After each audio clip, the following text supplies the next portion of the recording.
When we hear the term weapons of mass destruction, we don't generally think of paintbrushes, pigments, and canvases. Yet in the early 1920s Germany, a book was published titled Kunst und Rasse, Art and Race, in which modern artworks like Picasso's were compared to photographs of real people living with disabilities. The book argued that art reflects those who make it, implying that people living with defects would produce art that is defective. After Hitler became dictator, the Nazis presented a traveling art exhibition, Entartete Kunst, or degenerate art, in which hundreds of Nazi-confiscated works were displayed erratically alongside graffiti and slurs. The German public was invited to come and judge for themselves. After the war began, people living with disabilities were among the first to be systematically murdered under the Nazis' T4 euthanasia program. The degenerate art exhibition was propaganda. It relied on the assumption that the chaotic display of the artworks would distort the viewer's aesthetic experience, leading them to dislike both the show and anything associated with it, like people with disabilities.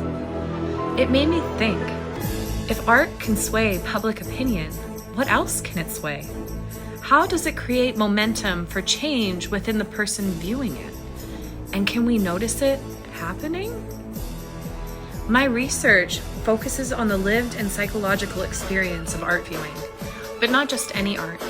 What I term evil art that depicts atrocity like rape, torture, or systemic oppression.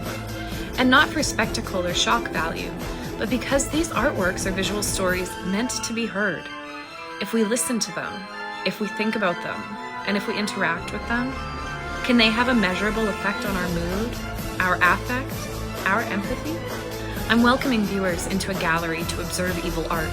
They will complete a series of questionnaires at multiple points throughout the experience, with a subset learning additional context for the artworks and participating in a short focus group to prompt further reflection. Using theorists from across the boundaries of psychology, anthropology, and art, I consider the impact of performativity, art schema, curation, context, and the ethics of viewing on the experience of looking at evil art.